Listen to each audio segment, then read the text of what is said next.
بسم اللہ الرحمن الرحیم۔ اللہ الرحمن الرحیم۔ السلام علیکم عزیز طلبہ کرام، امید ہے آپ حضرات خیریت سے ہوں گے۔ آج ہمارا صحیح مسلم کا سبق نمبر 302 ہے، جس کا عنوان ہے باب وجوب قراءۃ الفاتحہ فی کل رکعہ۔ آگے بڑھنے سے پہلے خلاصہ جات کو ایک نظر دیکھ لیں۔ وبه قال حدثني محمد بن المثنى قال حدثنا يحيى بن سعيد عن عبيد الله قال حدثني سعيد بن ابي سعيد عن ابيه عن ابي هريره رضي الله عنه ان رسول الله صلى الله عليه وسلم دخل المسجد فدخل رجل فصلى ثم جاء فسلم على رسول الله صلى الله عليه وسلم فرد رسول الله صلى الله عليه وسلم السلام قال ارجع فصلي فانك لم تصلي فرجع الرجل فصلى كما كان صلى ثم جاء الى النبي صلى الله عليه وسلم فسلم عليه فقال رسول الله صلى الله عليه وسلم وعليك السلام ثم قال ارجع فصلي فإنك لم تصلي حتى فعل ذلك 3 مرات فقال الرجل والذي بعثك بالحق ما أحسن غير هذا علمني قال إذا قمت إلى الصلاة فكبر ثم اقرأ ما تيسر معك من القرآن ثم اركع حتى تطمئن راكعا ثم ارفع حتى تعتدل قائما ثم اسجد حتى تطمئن ساجدا ثم ارفع حتى تطمئن جالسا ثم افعل ذلك في صلاتك كلها۔ حضرت ابو ہریرہ رضی اللہ عنہ سے روایت ہے کہ نبی پاک صلی اللہ علیہ وسلم ایک مرتبہ مسجد میں داخل ہوئے تو ایک اور آدمی مسجد میں آیا اور نماز پڑھی۔ نماز سے فراغت کے بعد وہ آپ علیہ السلام کے پاس آیا اور آپ صلی اللہ علیہ وسلم کو سلام کیا۔ نبی پاک صلی اللہ علیہ وسلم نے اس کے سلام کا جواب دیا اور فرمایا کہ لوٹ جاؤ اور دوبارہ نماز پڑھو کیونکہ تم نے نماز نہیں پڑھی۔ وہ واپس گیا اور دوبارہ ایسے ہی نماز پڑھی جیسے پہلے پڑھی تھی۔ پھر نبی پاک صلی اللہ علیہ وسلم کے پاس آیا، آپ علیہ السلام کو سلام کیا۔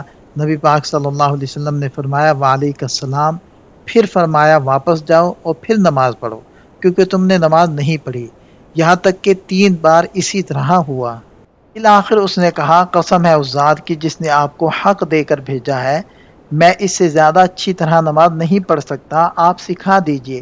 نبی پاک صلی اللہ علیہ وسلم نے فرمایا جب تو نماز کے لیے کھڑا ہو تو تکبیر تحریمہ کہہ، پھر حسب توفیق قرآن کریم کی تلاوت کر، پھر رکوع کر یہاں تک کہ پورے اطمینان سے جھک جائے، پھر پورے اطمینان سے سجدے میں چلا جا، پھر سجدے سے سر اٹھا اور اطمینان سے جلسے میں بیٹھ جا، اور پھر پوری نماز میں اسی طرح کرتا رہے۔ اس اسناد کے رجال 6 ہیں۔ پہلے ہیں محمد ابن مثنى العنزی ثقۃ ثبت، دوسرے ہیں یحییٰ بن سعید بن فروخ القطان امام قدوہ، تیسرے ہیں عبید اللہ بن عمر بن حفص ثقۃ ثبت فقیہ، چوتھے ہیں سعید بن ابی سعید المقبوری ثقۃ ثبت فقیہ، اور 5ویں ہیں ان کے والد گرامی کیسان ابو سعید المقبوری المدنی ثقۃ ثبت، اور 6 نمبر پر ہیں حضرت ابو ہریرہ رضی اللہ عنہ۔ اس حدیث پاک میں تعدیل ارکان اور نماز کا طریقہ سکھایا گیا ہے۔ یہ واقعہ مسجد النبوی کا ہے، جہاں ایک جلیل القدر بدری صحابی حضرت خلاد بن رافع انصاری رضی اللہ عنہ تشریف لائے اور نماز ادا کی، تو آپ علیہ السلام نے ان کی نماز کا مشاہدہ کیا اور 3 مرتبہ انہیں نماز دہرانے کا حکم دیا۔ یہ واقعہ ہجرت کے ابتدائی دور یعنی جنگ بدر سے پہلے کا ہے۔ یہاں ایک سوال پیدا ہوتا ہے کہ نبی پاک صلی اللہ علیہ وسلم نے پہلی ہی مرتبہ غلطی کیوں نہیں بتائی؟ تو اس میں 2 بڑی حکمتیں پوشیدہ ہیں۔ پہلی حکمت یہ ہے کہ آپ علیہ السلام یہ دیکھنا چاہتے تھے کہ آیا یہ کوتاہی محض غفلت کی بنا پر ہے یا علم کی کمی کی وجہ سے، لہذا بار بار کا حکم تقریر علی الخطا نہیں تھا بلکہ تنبیہ علی الخطا تھا۔ دوسری حکمت یہ ہے کہ جب انسان اپنی کوشش کے باوجود ناکام ہو جائے تو وہ سیکھنے کے لیے زیادہ تیار ہو جاتا ہے۔ آپ صلی اللہ علیہ وسلم نے ان کے اشتہا کو انتہا پر پہنچا کر جب طریقہ سکھایا تو وہ ان کے دل میں نقش ہو گیا اور پوری امت کے لیے قیامت تک کا نصاب بن گیا۔ تعدیل ارکان کسے کہتے ہیں؟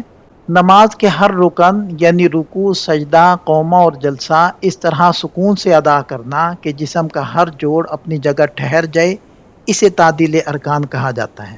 اس میں جمہور کا مذہب یہ ہے کہ وہ فرض قرار دیتے ہیں اور دلیل میں یہی حدیث ہے جس کو ابھی ہم نے ذکر کیا ہے۔ احناف کے نزدیک تعدیل ارکان واجب ہے، اور ان حضرات کی دلیل یہ ہے کہ قرآن میں مطلق رکوع اور سجود کا حکم ہے، لہذا وہ فرض ہوئے اور اس پر زیادتی خبر واحد سے نہیں کی جا سکتی، لہذا رکوع اور سجدے تو فرض رہیں گے، البتہ تعدیل ارکان کا حکم واجب ہوگا۔ ارکان نماز میں اتنا ٹھہرنا کہ اعضاء کی حرکت ساکن ہو جائے یہ فرض ہے، اور ایک مرتبہ سبحان اللہ کی مقدار ٹھہرنا یہ واجب ہے، اور 3 بار سبحان اللہ کی مقدار ٹھہرنا یہ سنت اور نماز کا کمال ہے۔ حدیث کے الفاظ ہیں کہ جو میسر ہو اسے پڑھو۔ اس سے احناف یہ استدلال کرتے ہیں کہ نماز میں مطلق قرآن پڑھنا فرض ہے، جبکہ سورہ فاتحہ کی تعیین واجب ہے۔ اگرچہ دیگر روایات میں سورہ فاتحہ کا ذکر صراحت سے ہے، مگر یہاں نبی پاک صلی اللہ علیہ وسلم کا عام الفاظ استعمال کرنا اس کی بنیادی فرضیت کی طرف اشارہ ہے۔ اس ساری بحث کا خلاصہ یہ ہے کہ نماز میں جلد بازی کرنا نماز کو ناقص یا باطل کر دیتا ہے۔ علامہ شبیر احمد عثمانی رحمۃ اللہ علیہ فرماتے ہیں کہ احتیاط جمہور کے مسلک میں ہے کہ جو حضرات یہ فرماتے ہیں کہ تعدیل ارکان فرض ہے، تو یہ وہ بات فرما رہے ہیں کیونکہ تعدیل کے بغیر نماز کی روح ختم ہو جاتی ہے، خصوصاً ہمارے دور میں جہاں نمازوں میں بہت جلد بازی دیکھی جاتی ہے، وہاں تعدیل ارکان پر سختی سے عمل کرنا لازم ہے۔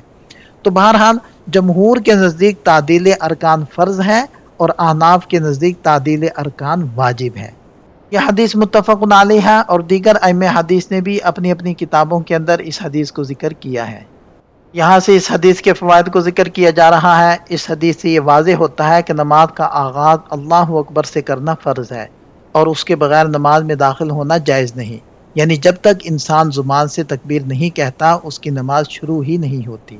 اگر کوئی شخص نماز کے واجب ارکان میں سے کسی رکن کو چھوڑ دے یا اس میں کوتاہی کرے تو اس پر لازم ہے کہ وہ اپنی اس نماز کو دوبارہ پڑھے، جیسا کہ اللہ کے رسول صلی اللہ علیہ وسلم نے اس شخص کو بار بار نماز دہرانے کا حکم دیا۔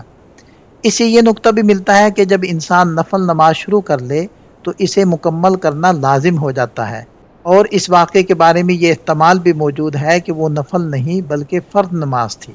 یہ حدیث ہمیں نیکی کا حکم دینے اور برائی سے روکنے کا اہم درس دیتی ہے۔ اگر کسی کو غلط طریقے سے عبادت کرتے دیکھا جائے تو خاموش رہنے کی بجائے اسے صحیح طریقہ بتلانا دینی ذمہ داری ہے۔ اسی طرح یہ فائدہ بھی حاصل ہوا کہ سیکھنے والے کے ساتھ نرمی برتنا اور بغیر کسی ڈانٹ ڈپٹ یا سختی کے تعلیم دینا سنت نبوی ہے۔ آپ صلی اللہ علیہ وسلم نے مسئلے کو نہایت وضاحت اور سادگی کے ساتھ بیان فرمایا تاکہ مخاطب کے ذہن میں مقصود پوری طرح واضح ہو جائے۔ اسی طرح ایک طالب علم کو چاہیے کہ وہ دین کے معاملات بالخصوص نماز جیسے اہم فریضے کے بارے میں اپنی لا علمی کا اعتراف کرے اور اپنے استاد یا عالم دین سے اسے سیکھنے کی درخواست کرے۔ اس پورے واقعے میں نبی پاک صلی اللہ علیہ وسلم کے اعلیٰ اخلاق اور آپ علیہ السلام کی برتاؤ کی لطافت نظر آتی ہے کہ کس طرح آپ نے ایک ناواقف شخص کی بار بار کی غلطی کو برداشت فرمایا اور اسے بہترین انداز میں رہنمائی فراہم کی۔ اس سے یہ بھی ثابت ہوا کہ اگر ایک ہی مجلس میں بار بار آمنا سامنا ہو یا تھوڑی دیر کے لیے جدائی کے بعد ملاقات ہو تو دوبارہ سلام کرنا اور اس کا جواب دینا مستحب ہے، جیسا کہ اس صحابی نے ہر بار نماز سے فارغ ہو کر آپ علیہ السلام کو سلام کیا۔ یہاں مزید کچھ فوائد کو ذکر کیا جا رہا ہے۔ کچھ اہل علم کا یہ خیال ہے کہ نماز میں کھڑا ہونا بذات خود مقصود نہیں بلکہ یہ صرف قرات کے لیے ایک ذریعہ ہے، لیکن یہ نظریہ درست معلوم نہیں ہوتا، کیونکہ نبی پاک صلی اللہ علیہ وسلم نے حضرت عمران بن حسین رضی اللہ عنہ کو واضح ہدایت فرمائی تھی کہ نماز کھڑے ہو کر پڑھو، اگر اس کی طاقت نہ ہو تو بیٹھ کر، اور اگر اس کی بھی سکت نہ ہو تو لیٹ کر پڑھو۔ اس سے ثابت ہوتا ہے کہ قادر شخص کے لیے قیام نماز کا ایک مستقل اور لازمی رکن ہے، محض قرات کا ذریعہ نہیں، لہذا اس نقطے کو اچھی طرح سمجھ لینا چاہیے۔ اس حدیث سے یہ بھی معلوم ہوتا ہے کہ امام یا عالم دین کا اپنے شاگردوں اور ساتھیوں کے ساتھ مسجد میں بیٹھنا سنت نبوی ہے تاکہ لوگوں کی رہنمائی اور تعلیم کا سلسلہ جاری رہ سکے۔ اس واقعے میں ایک طالب علم کے لیے یہ سبق ہے کہ وہ اپنے استاد یا عالم دین کے سامنے مکمل انقیاد اور عاجزی کا مظاہرہ کرے، اپنی غلطی کا اعتراف کرنا اور یہ تسلیم کرنا کہ انسان ہونے کے ناطے مجھ سے چوک ہو سکتی ہے، علم حاصل کرنے کا پہلا زینہ ہے۔ اس مقام پر ایک علمی بحث یہ بھی آتی ہے کہ کیا وضو کے فرائض صرف وہی ہیں جو قرآن کریم میں مذکور ہیں؟ بعض نے کہا کہ سنت سے ثابت شدہ چیزیں مستحب ہیں، لیکن تحقیق یہ ہے کہ سنت نبوی قرآن کی تشریح کرتی ہے، اس لیے نماز اور وضو کی ان تمام آداب کا خیال رکھنا ضروری ہے جو اللہ کے رسول صلی اللہ علیہ وسلم نے بیان فرمائے۔ أبي قال حدثنا أبو بكر بن أبي شيبة قال حدثنا أبو أسامة وعبد الله بن نمير قال وحدثنا ابن نمير قال حدثنا أبي قال حدثنا عبيد الله عن سعيد بن أبي سعيد عن أبي هريرة رضي الله عنه أن رجلا دخل المسجد فصلى ورسول الله صلى الله عليه وسلم في ناحية وساق الحديث بمثل هذه القصة وزاد فيه إذا قمت إلى الصلاة فأسبغ الوضوء ثم استقبل القبلة فكبر۔ اس دوسری روایت میں یہ الفاظ زیادہ ہیں کہ جب تم نماز کے لیے کھڑے ہو تو کامل طریقے سے وضو کرو، پھر قبلہ رخ ہو کر تکبیر کہو۔ اس اسناد کے رجال 7 ہیں۔ پہلے ہیں ابو بکر ابن ابی شیبہ، دوسرے ہیں ابو اسامہ حماد بن اسامہ، تیسرے ہیں ابن نمیر محمد بن عبداللہ بن نمیر، اور چوتھے ہیں عبداللہ بن نمیر الحمدانی۔ بقیہ حضرات کا تذکرہ سابقہ سند میں ہو چکا ہے۔ یہاں ان احادیث سے حاصل ہونے والے چند فوائد اور نکات ذکر کیے جا رہے ہیں۔ یہاں ہمارا سبق مکمل ہو جاتا ہے۔ ایک نظر خلاصے کو دیکھ لیں۔ اس سبق سے متعلق چند سوالات ہیں، ان کے جواب تحریر کریں۔ ملتے ہیں نئے سبق کے ساتھ۔ اللہ تعالی ہم سب کا حامی و ناصر ہو۔ دعاؤں میں یاد رکھیے گا۔ السلام علیکم۔